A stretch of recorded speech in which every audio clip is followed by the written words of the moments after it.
as I've said, I've never really given this presentation or these sets of presentations on a webinar format. And so I realize the difficulty in hearing this material and interacting with this material in this setting. So I'm going to do my best to keep us involved, but we're moving now into the meat of the presentation. There's a lot of material here that we're going to present. And so as best you can, let's see if you can stay engaged here, all right? The topic of our second session is barriers to parish health, causes and symptoms. Now, one of the first things I did when I got to St. Spyridon was I purchased a bunch of Bibles and I stuck them in the pews. I did so because St. Spyridon is the first Orthodox church, as I've said, in the city of Loveland, Colorado. And I realized that if someone walked in, they were certainly going to experience something they never had before. And I figured naively that if they at least saw a Bible in the pews, maybe it would reassure them that they weren't in some heretical sect, okay? Another thing I did was I remember doing this, I pushed the candle stand that we had in the vestibule, what we call a narthex of the Orthodox Church, right, against the wall.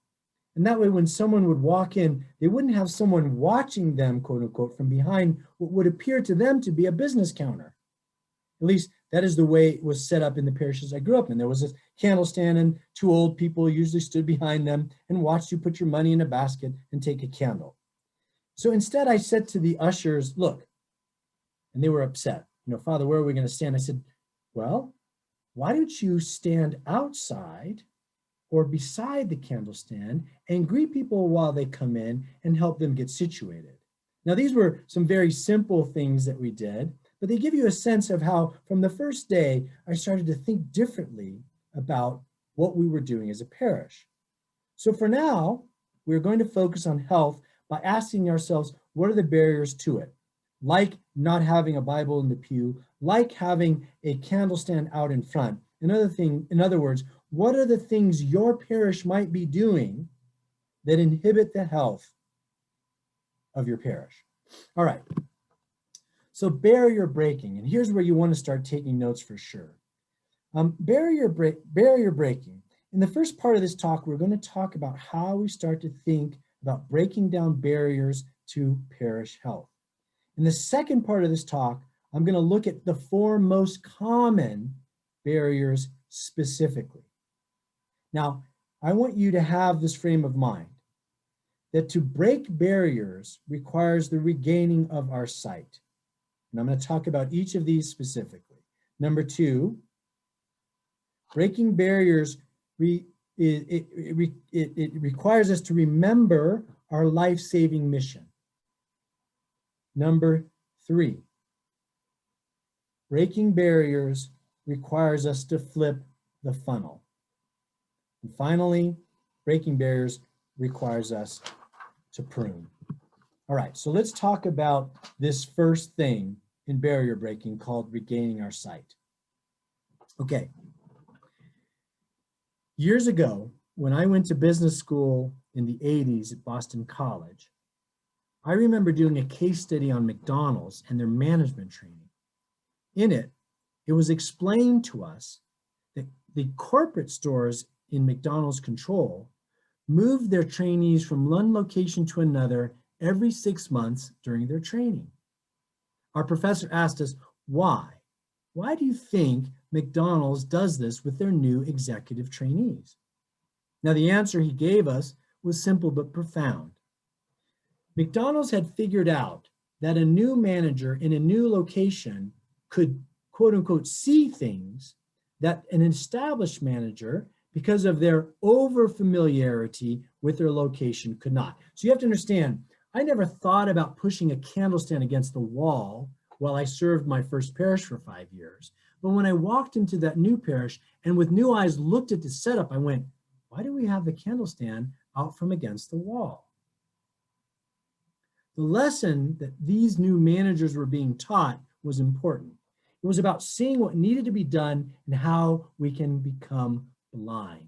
You know, when Father Theodore in our metropolis and I go and visit these parishes and we do a walkthrough, Sometimes we walk into the church and the first thing we notice is that they've got a coat closet in the narthex and it's filthy. There's a bunch of discarded boxes and old coats, and there's a lost and found. And this is the first thing someone sees when they walk in. When we go into the bathroom, it may not be clean. There might not be toilet paper in the stalls. I want you to be clear that when I grew up in my dad's diner, I learned the same thing. I learned how to walk into the restaurant and notice, is there trash in the parking lot?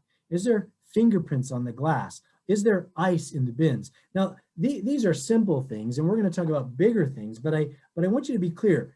Breaking barriers starts with reclaiming our vision. If we sit too long in our parishes without really looking with a critical eye, or too long, even in our startup parishes, then we don't get what I like to call vu déjà.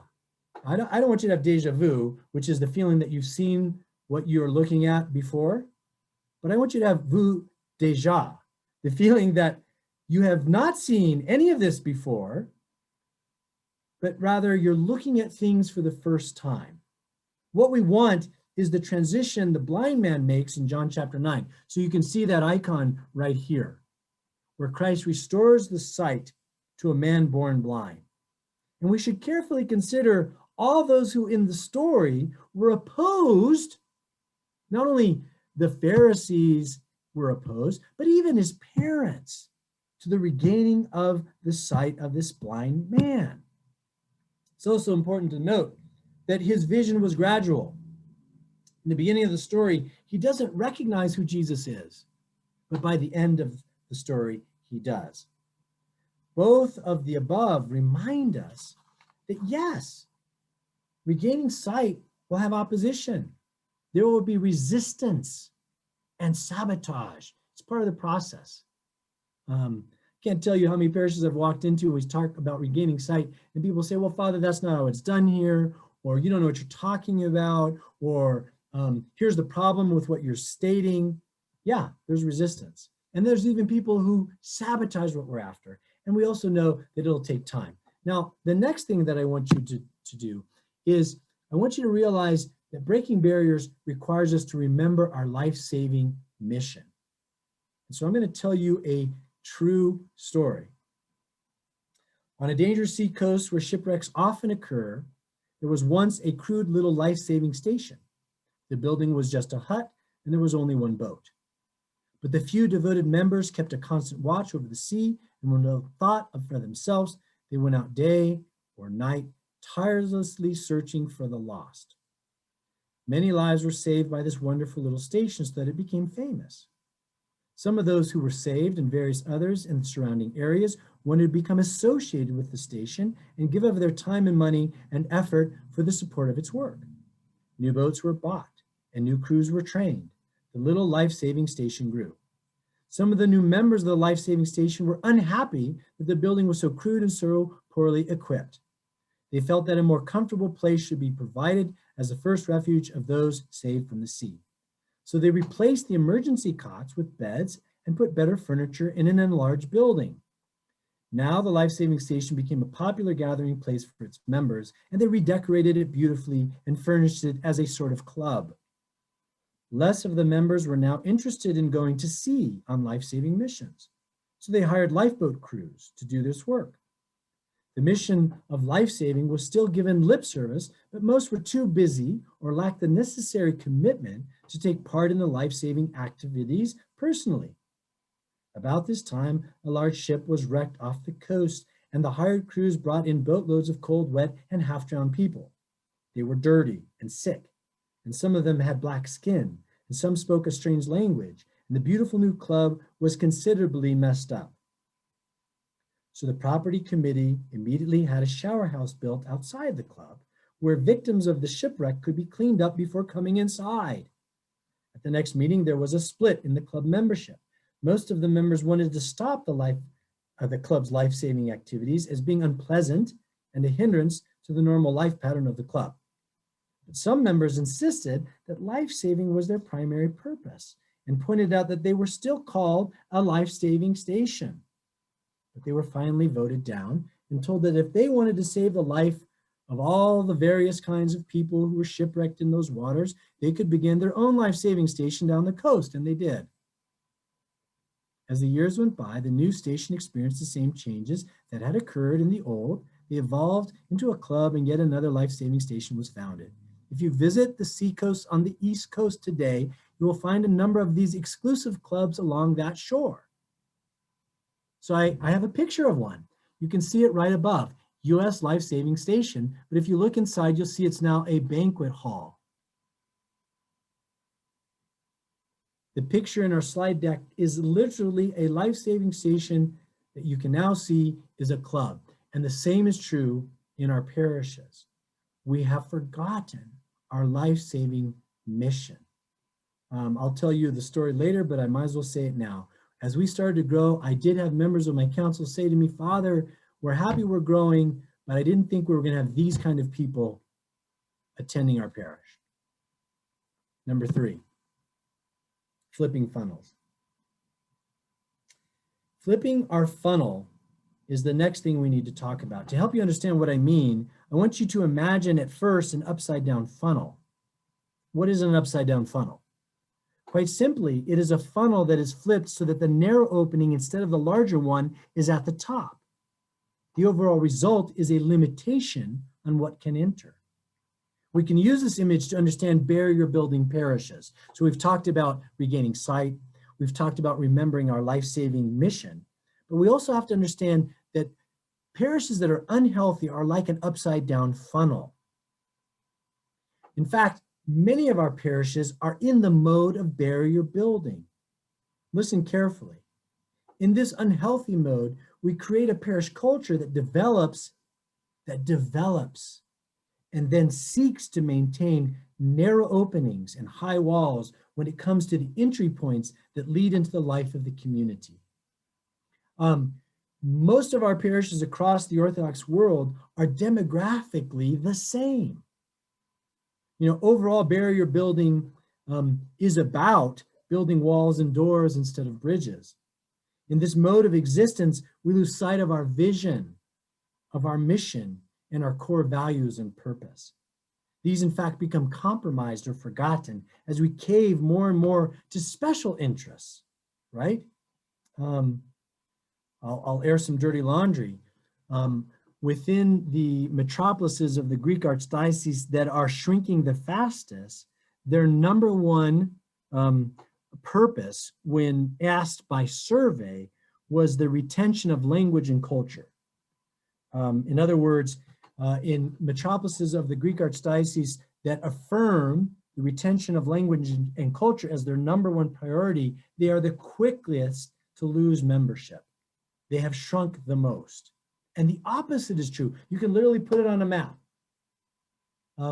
Communities where the retention of language and culture is not the number one interest, growth is found. Now, when we hold firm to the belief that what enters has to look like us, act like us, behave like us, then what does enter into the church often exits in chaos. So if you put something in the top of the funnel, you screen it, as it descends, it now goes out a wider opening and off it goes. Flipping the funnels, part 2. Healthy parishes have flipped their funnel. They draw in all sorts of people. So we see the icon of the parable of the dragnet there from Matthew chapter 13, verse 47 and following. They have a wide mouth up top. They allow people to swirl around at the edges, but help them eventually make their way into the main channel. You can even recall the parable of the wheat and tares, also from Matthew 13, where the tares, the weeds, and the wheat are allowed to grow together in the hope that some of the weeds will turn into wheat. There are some simple things that we can do that flips the funnel. We started doing everything in English. We started explaining everything, why we light a candle, why we hold Vespers.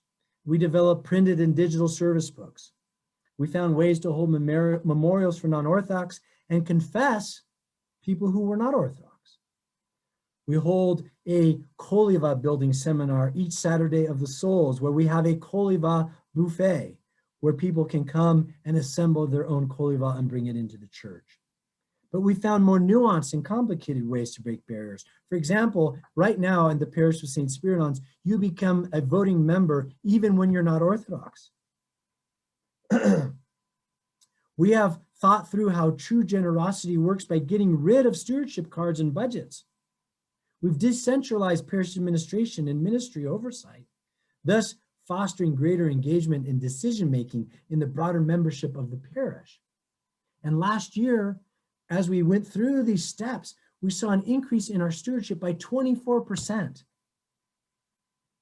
Just last month, we received special gifts of over 62,000 in COVID. So in order to flip the funnel, the leadership in our community must be engaged in this concept, because the bottom line is, it's the leaders in our parish that break the barriers, who change the culture of exclusion, who flip the funnel back into its right position. And in its place, they create a healthy parish culture that's welcoming to all. You know, we have to be comfortable with taking such risks. And at this point, I have to say a little bit about this essential risk-taking leadership task. You know, we recognize that breaking barriers, opening our parishes up can be terrifying. And you can feel like you're losing control and that you're introducing all sorts of risks. But I want you to understand this sort of teeter-totter you're on. As we balance risk and control, we do that by creating vision.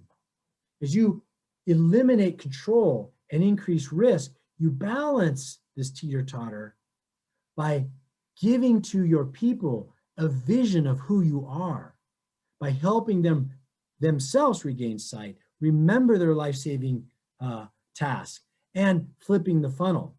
You know, you start to establish and gain agreement around a common vision, and therefore you can appropriately take and accept a certain amount of risk.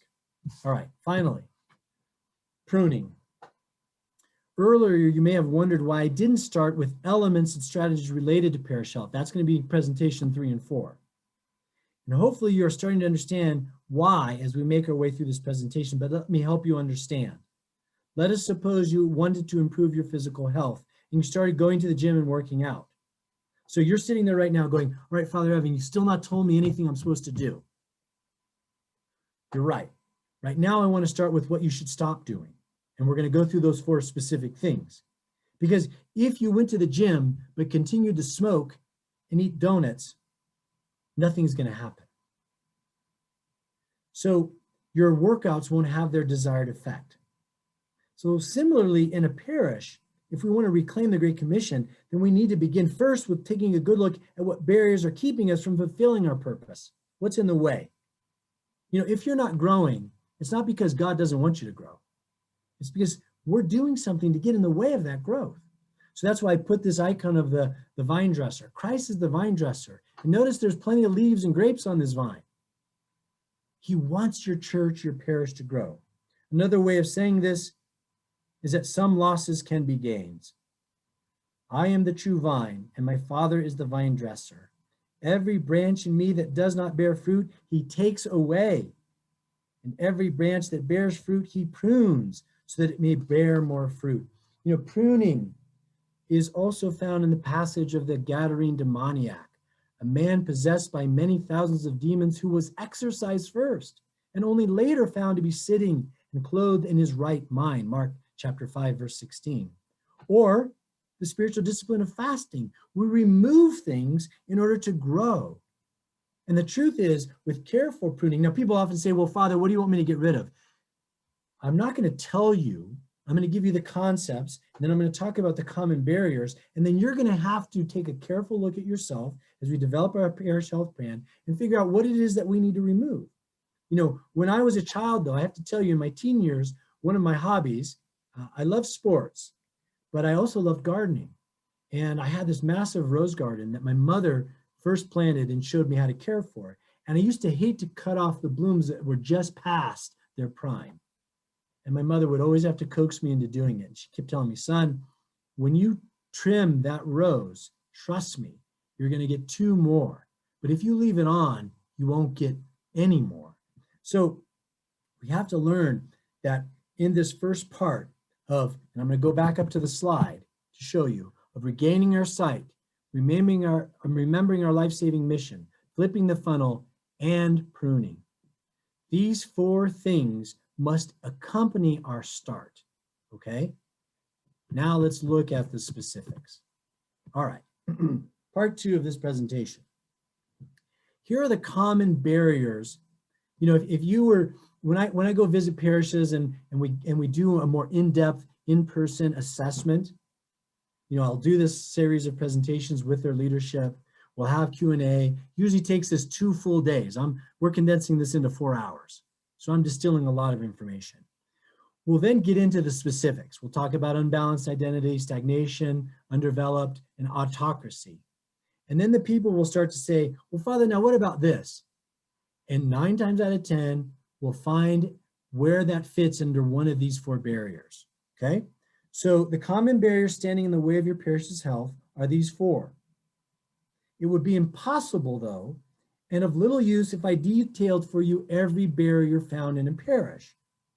The way I want you to think about this is if I was to give you a map of Colorado, but in that map, I attempted to list every tree, every bush, every ditch, every gully, it would be unusable.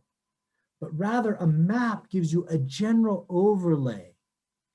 And then as you navigate your way, you drill down to the specifics, okay? So that's what I'm going to attempt to do. I'm going to try to give you and familiarize you with the 4 basic categories of barriers. These barriers exist in all parishes in some form or another. They still exist in my parish. They never go away. Okay, after a journey into parish health and a continued emphasis, we still confront all 4 of these all the time. Okay, all right. Now for each of these, I'm going to define it. I'm going to define what the keyword means. I'm going to give you an image, a picture to go with the barrier. Then I'm going to talk about some of the causes, like why does this barrier come about? And then finally, I'm going to show you a slide of symptoms, because sometimes you can't figure out the cause, but you know the symptom. So you can work backwards, all right? All right. As I've already said, I can't give you every single type of barrier. That's impossible. So let's start with the first one. The first barrier we have to face is called unbalanced identity. And the image for it is a mouse holding up an elephant. Now, what's behind or what causes unbalanced identity? Well, unbalanced identity occurs when parishes get off balance and lose sight of their true identity. Instead, what happens in these parishes is they become fixated on a specific identity. In such a state, things within our parishes steadily go from bad to worse. We find that the non-essential, the unimportant, and the insignificant, that's why I have a mouse holding up an elephant, becomes elevated to a place of honor. An example of this is how in our diocese, in almost every parish, the #1 ministry was its sports program, followed closely by cultural events, often festivals and dance groups, and that these dominate the life of the parish. And this imbalance is found in many aspects of the parish's life. You know, we can get focused on one's ethnicity, or we can get focused on economic status. All of these things can replace the love of Christ and the gospel. Conversely, remember that barrier-breaking parishes get healthier, and health means vitality and growth. And when this happens, so as our parish began to grow, new people and new ideas began to surface. Now, those new people and those new ideas, sometimes they're not from outside the parish, sometimes they're from within the parish. People who've been sitting on the sideline, people who've been sitting on the bench and not being willing to step onto the field start to do so. You know, we had earlier the question of why don't 30-year-olds and 40-year-olds show up? My guess is that that parish may have an unbalanced identity.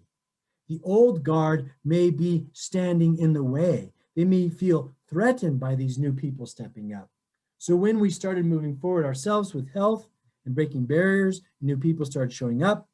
As I mentioned to you, one of our leaders on the parish council said, "Father, now you know I wanted to grow, but I'm not sure where we are going. What do you mean?" I asked, and he said, "Well, I mean, growth is good, vitality is good, but I didn't imagine it would occur with these type of people." So in an unbalanced parish, we focus more and more on the specifics of our identity instead of the essentials. And in time, we become adamant about defending and promoting false or specific identities, something non-essential among our membership.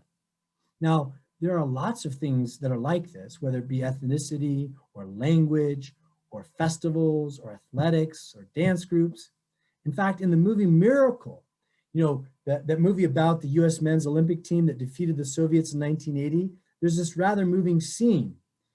In it, the US men's team, which is a makeup of a number of hockey players from a number of different universities, has just finished playing a rather uninspiring warm-up match. And their coach, Herb Brooks, at the end of that match, if you've seen the movie, keeps them on the ice and has them skate suicides again and again and again. Each time he asks the members of the team who they play for, and their response for hours on end demonstrate that they have a specific identity picked out.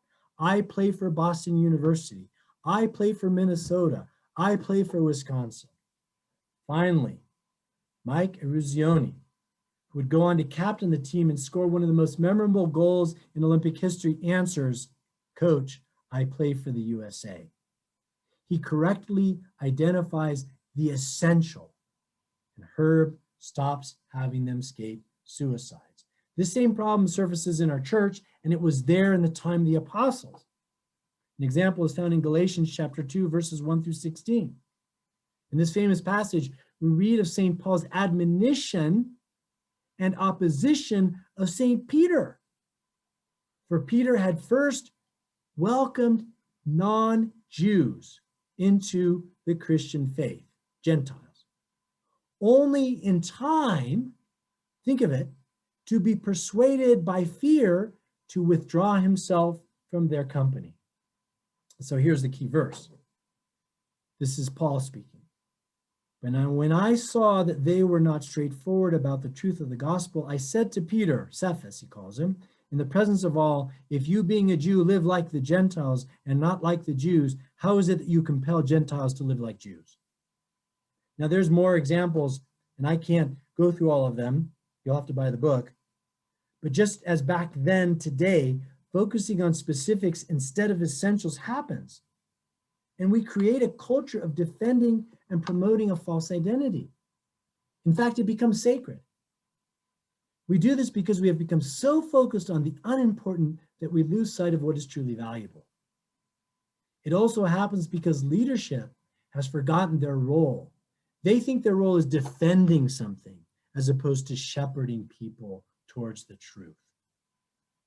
Additionally, and tragically, the leaders of these unhealthy communities even fail to see the need to shift away from these non-essentials back to the essentials.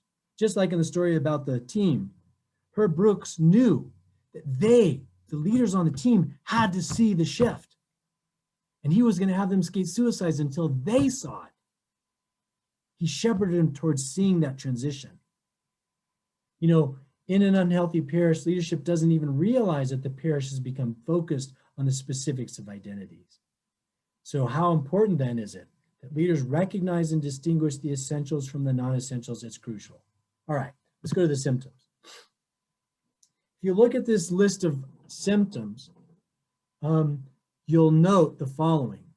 If you're an unhealthy parish that has an unbalanced identity, then evangelism basically vanishes.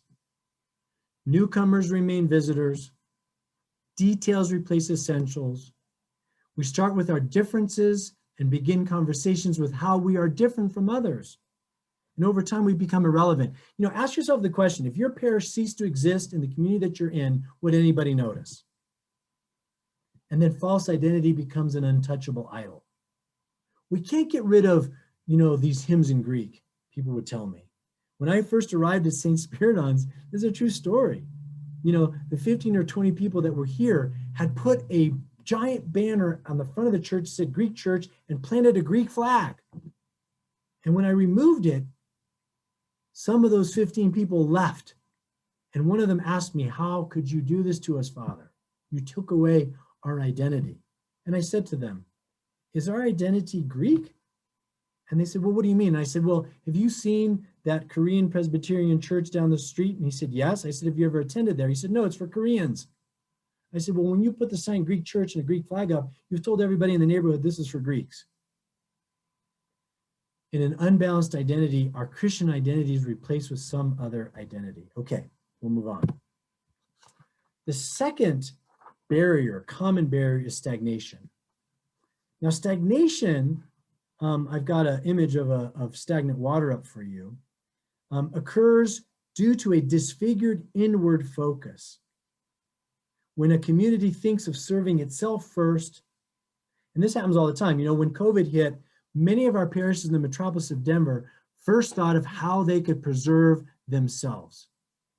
They cut ministries, they reduced their budgets, they circled the wagons. But I have to tell you, this is a sure sign that you're going to die. The causes of stagnation is a lack of demographic and idea diversity. In its place, we find the dominance of one set of ideas, one single dominant race or category, one social economic class or political ideology, an idea set, or even an idea-based bias. Now, I've harped a little bit on being Greek, and I'm going to do a little bit more of it. When I got up here and we started St. Spyridon's, a few years into it, as we started to grow, I went back down to the Cathedral Parish in Denver, the parish I grew up in. And there was a Greek lady that I have known all my life, came up to me and she said, Father, where have you been? I never see you anymore. And I said to her, well, I'm at a new parish.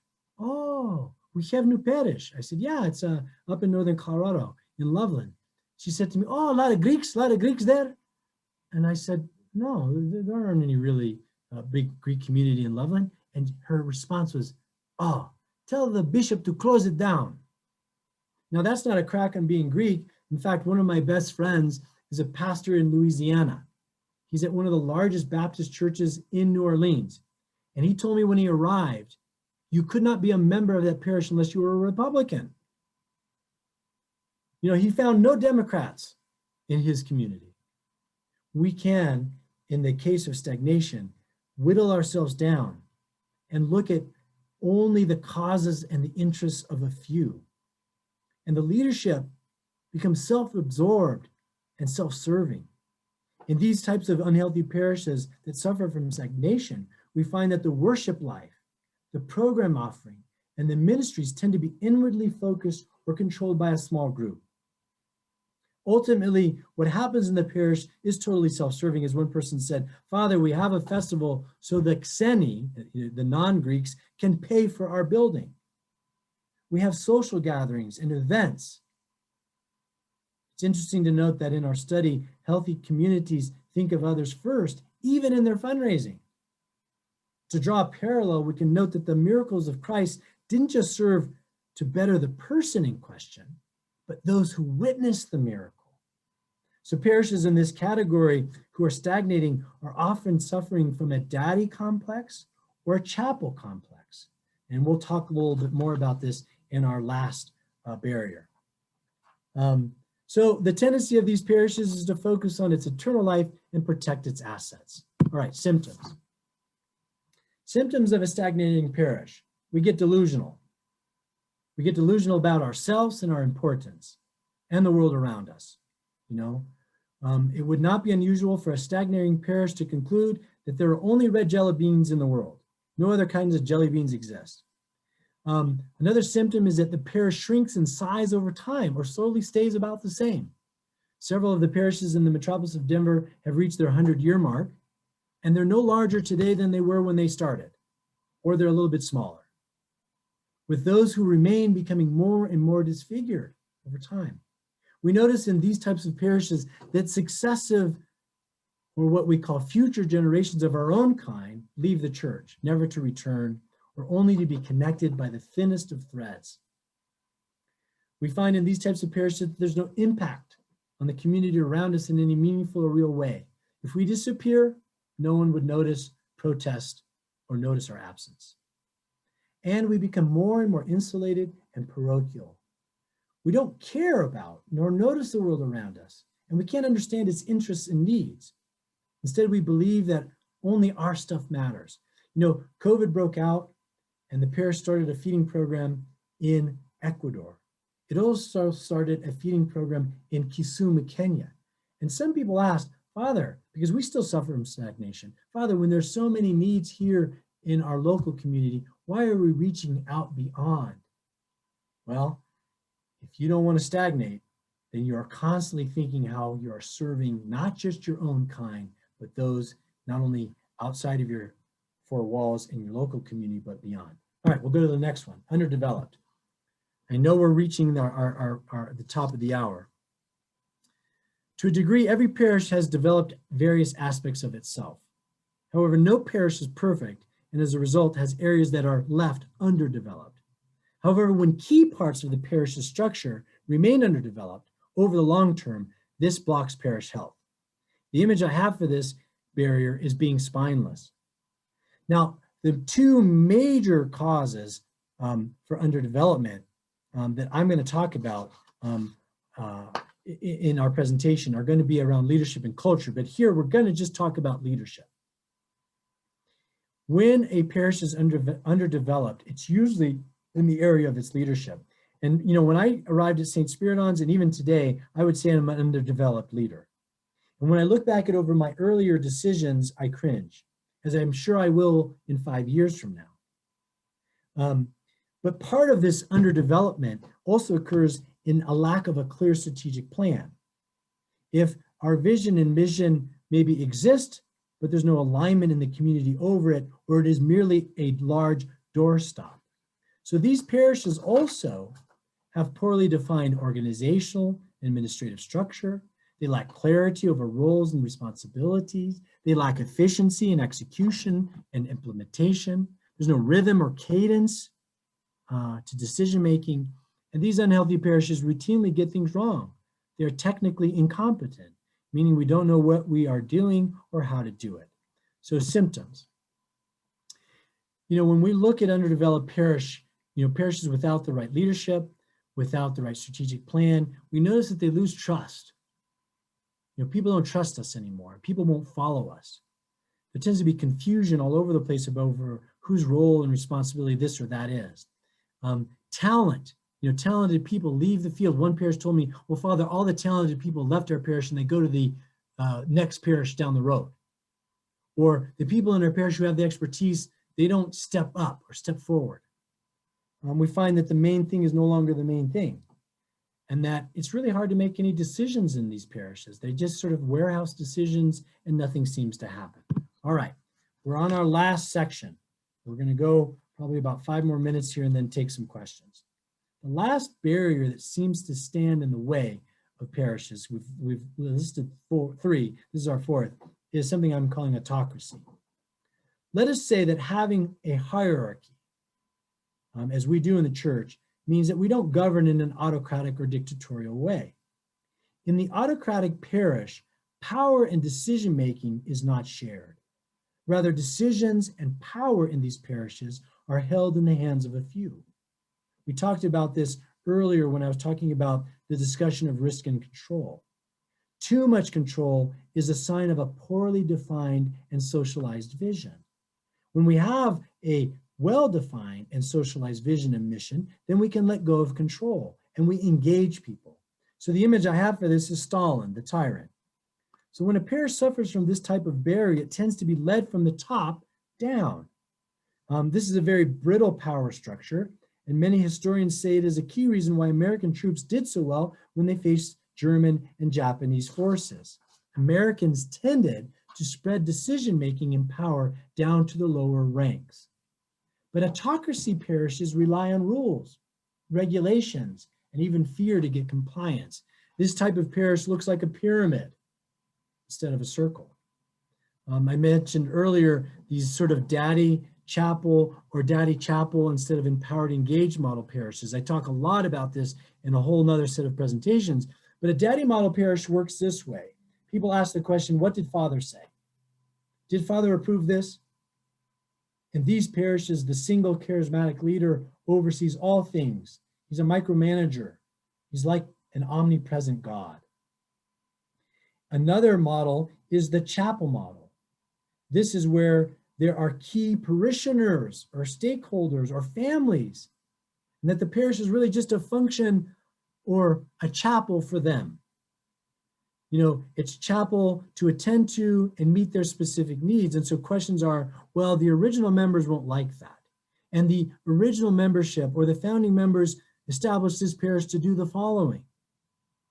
Tragically, these parishes lack an empowered parishioner base and shared engagement from its members. Parishioners in this type of unhealthy parish constantly look for permission to do anything. You know, did the council approve? Did Father say it was okay? What does this family think? They never live out their baptismal call. They become consumers of sacred things. So autocracy arises from the belief that the priests or the leaders know what's best, and we can't trust our parishioners.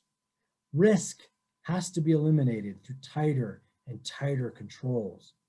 In this parish, we don't collaborate, we don't listen.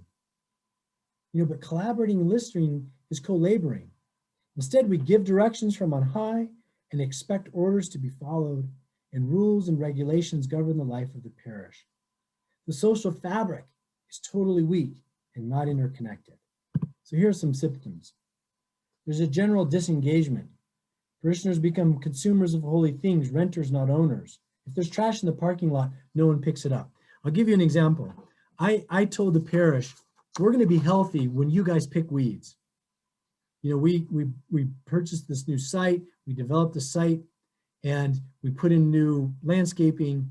And I wanted to see whether or not people would wait to see if the landscaping company would pick weeds, or would the people on their way in naturally say, hey, there's a weed, I'm going to pick it. There's trash, I'm going to pick it up.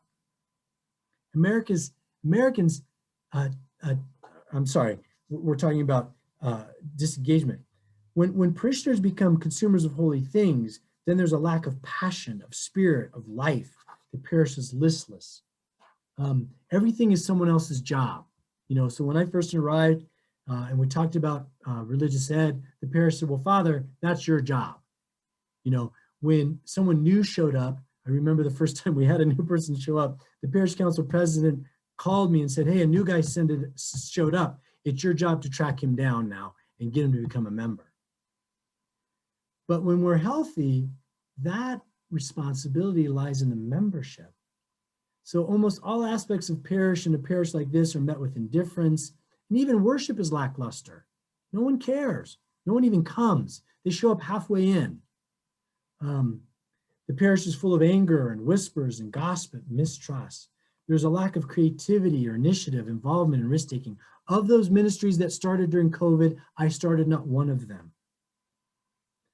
Instead, what we find in these parishes is a fear of failure pervades. We fall back to doing what we have always done. If it was good enough for previous generations, it should be good enough for us. And instead of forming an interconnected social fabric, we have cliques and power groups. We notice that basic tasks are left undone. Things like coat closets become cluttered and dirty. File cabinets are not organized. Stewardship statements don't get out. And that something that needs to be done is someone else's job always. There's no rhythm or cadence to the life of the parish. Leadership doesn't listen to the comments of those they are leading.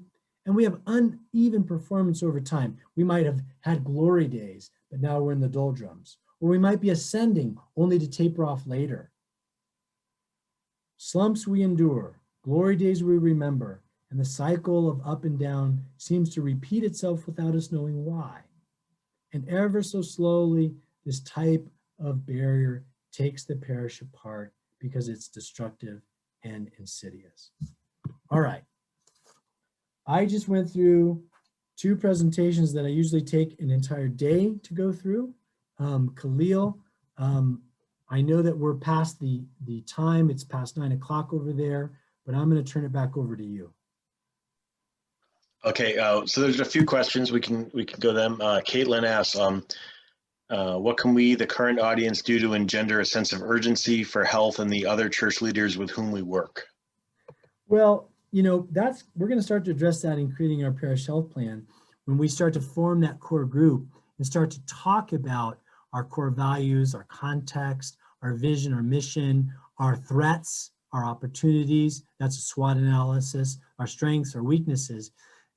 As we develop that core group, as it grows and grows in its own congruency and socializes these ideas, it's going to reach a tipping point. And then in the plan that we're going to discuss in session 4, we talk about how we take what we're learning. You know, the journey starts with us, as we take what we're learning and we develop that sense of urgency within our leadership. Remember, it's the leaders who lead the change.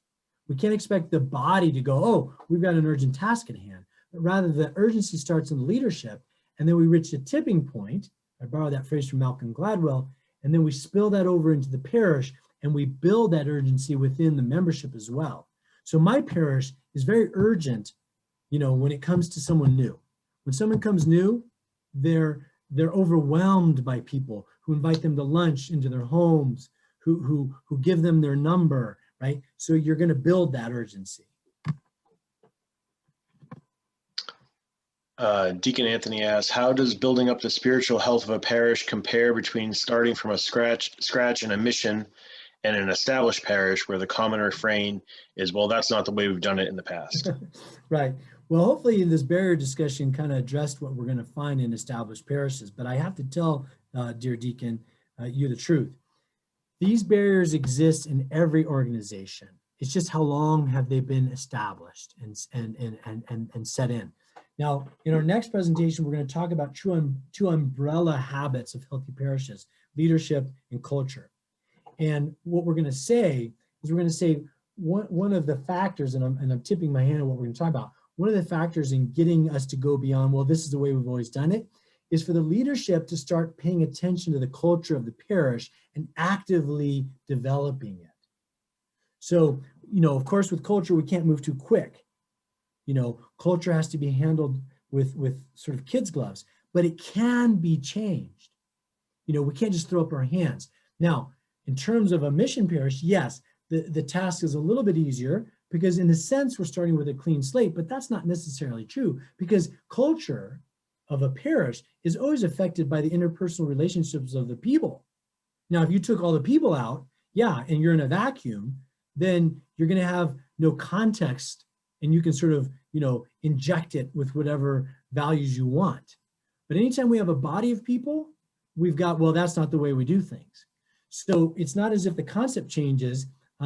It just may require a little more work in the established parish. And again, we're going to talk more and more about that in our next session. And again, forgive me, these are concepts and ideas that I usually unpack over the series of a couple of days rather than 2 hours.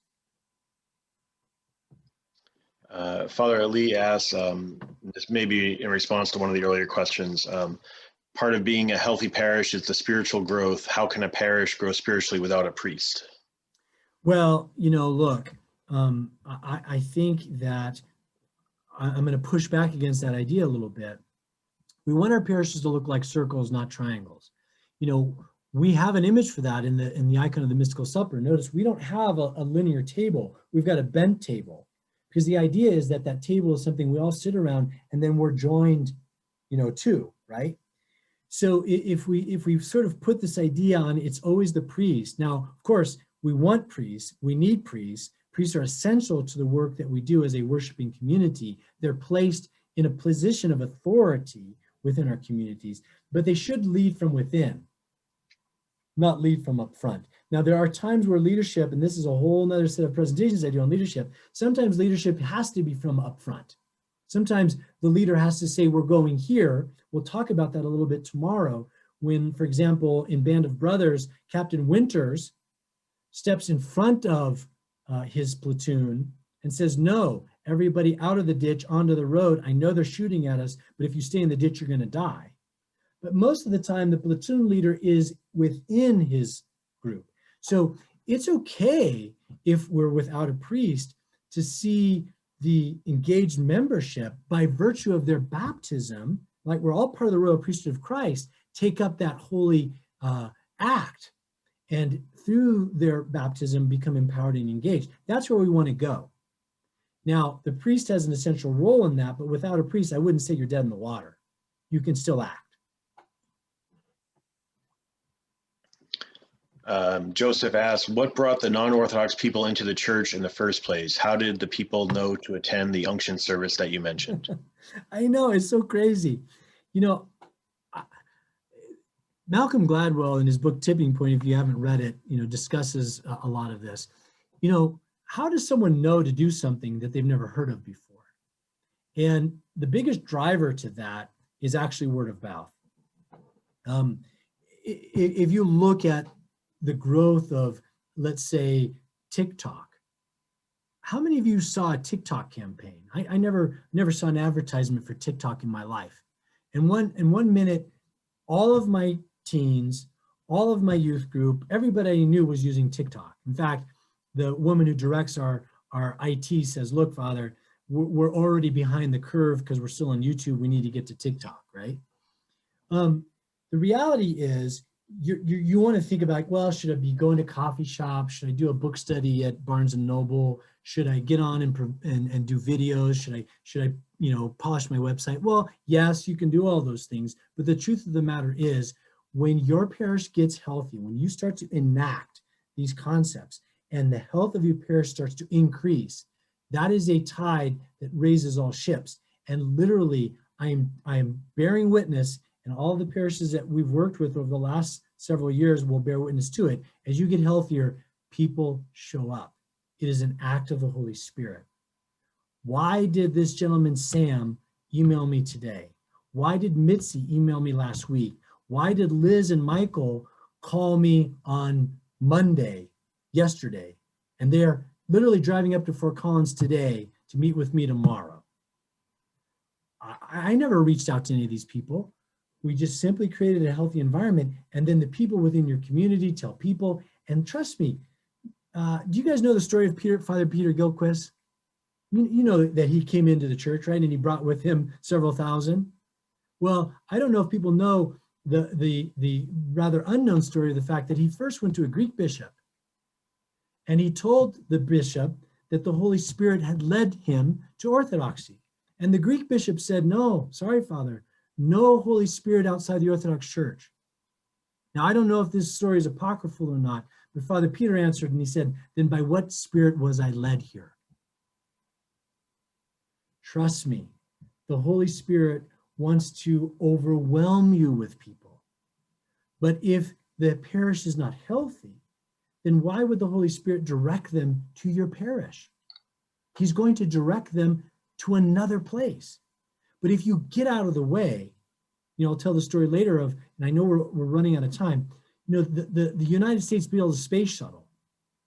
And in that terrible tragedy in which it blew up, Challenger, it didn't blow up because our math was wrong, because we didn't have a sublime idea right. It blew up because we had an O-ring that we wrongly manufactured. Most of the time, people aren't showing it up at our parishes because we've gotten some of the details wrong, okay? And they're found in these barriers. You remove these barriers and people will show up. They will, okay?